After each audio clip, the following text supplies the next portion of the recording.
Isa siyang ugat na gumagapang tapos bubunga siya ng kamukha ng bignay. Ano siya? Parang nakita ko siya sa internet. Parang ito yun eh. Kamukha kasi ng dahon ng bignay tsaka dahon ng duhat. Yan. Ay, malaki. Kabsat, ito yung dahon na kinakain natin. Ayaw magpakita ng tubig. Kainin ko na uli yung dahon.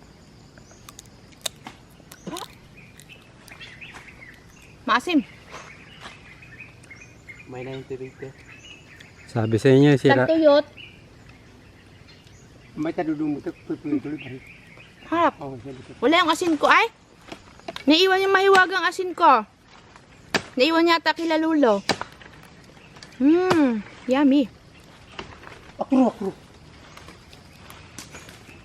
Dirate. Ito po kakabsat yung pinakapuno ng bag.